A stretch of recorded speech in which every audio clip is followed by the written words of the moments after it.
मैंने ना अक्सर ये न्यूज में या बड़ी कंपनियों की घोषणाओं में ध्यान दिया है। वो लोग ऐसे बोलते हैं, नई पॉलिसी लागू कर दी गई है या फिर कुछ गलतियां हुई हैं, पर ये कभी नहीं बताते कि भाई पॉलिसी लागू की किसने या गलती की किसने। ये जो बात कहने का एक घुमावदार तरीका है ना, मुझे हमेशा बड़ा दिलचस्प लगता है। हाँ बिल्कुल, और ये कोई इत्तेफाक नहीं है, ये एक सोचा समझा तरीका है बात करने का। इसी को अंग्रेजी में पैसिव वॉइस कहते हैं। इसका मकसद सिर्फ जानकारी देना नहीं होता, बल्कि जानकारी को एक खास नजरिए से पेश करना होता है। इसमें करने वाले से ज्यादा, मतलब जो काम कर रहा है उससे ज्यादा काम पर जोर दिया जाता है। अच्छा, तो ये सिर्फ ग्रामर का कोई नियम नहीं है, ये एक तरह का साइकोलॉजिकल टूल हुआ फिर तो। पर ये काम कैसे करता है? मतलब किसी भी सीधी सादी बात को ऐसे घुमाकर कहने का फॉर्मूला क्या है? जैसे अगर मैं कहूं राम हैज ईटन मैंगो, ये तो एकदम सीधी बात है। बिल्कुल, इसी सीधे वाक्य को पकड़ते हैं। अभी एक्टिव वॉइस में हीरो हमारा राम है क्योंकि वो काम कर रहा है। इसका स्ट्रक्चर है सब्जेक्ट यानी राम, फिर हैज या हैव, फिर वर्ब का तीसरा रूप ईडन और आखिर में ऑब्जेक्ट यानी मैंगो। अब अगर हमें हीरो बदलना है, मतलब फोकस राम से हटाकर आम पर लाना है, तो हम पैसिव वॉइस का इस्तेमाल करेंगे। तो मतलब आम को हीरो बना देंगे, वो कैसे? बहुत आसान है। हम आम यानी ऑब्जेक्ट को वाक्य के एकदम शुरू में ले आएंगे, तो वाक्य शुरू होगा मैंगो से। ठीक है।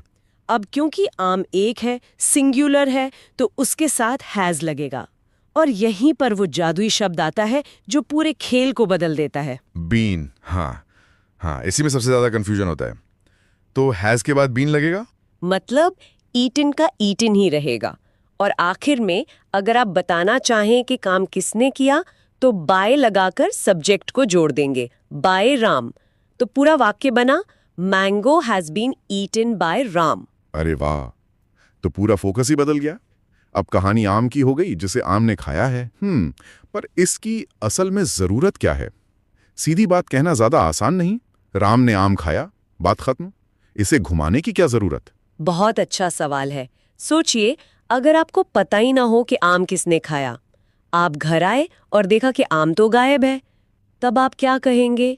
आप यही कहेंगे आम खा लिया गया है, the mango has been eaten.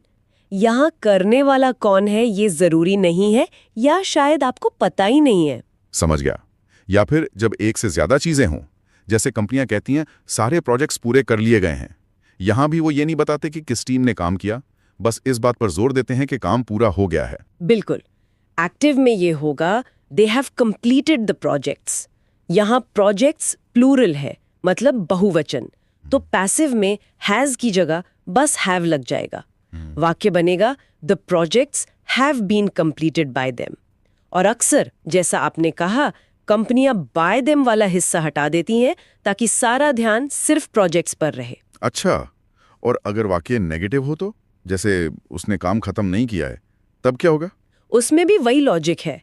Active होगा she has not finished the work. Passive बनाते समय हैज और बीन के बीच में नॉट लगा देंगे, the work has not been finished by her. फिर से देखिए, फोकस काम पर है, उस पर नहीं।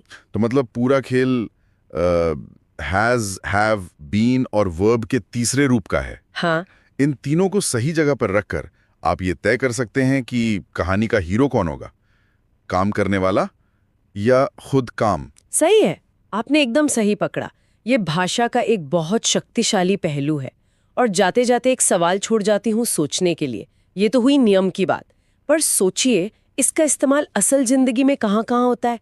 जब कोई नेता कहता है मिस्टेक्स हैव बीन मेड, मतलब गलतियां हुई हैं, तो वो असल में क्या कह रहा है? वो ये तो मान रहा है कि गलती हुई, पर बिन का इस्तेमाल करके वो खुद को उस गलती की जिम्मेदारी से कहीं ना कहीं बचा रहा है। अगली बार जब आप ऐसी कोई लाइन सुने, तो सोचिएगा जरूर कि पर्दे के पीछे की असली कहानी क्या है।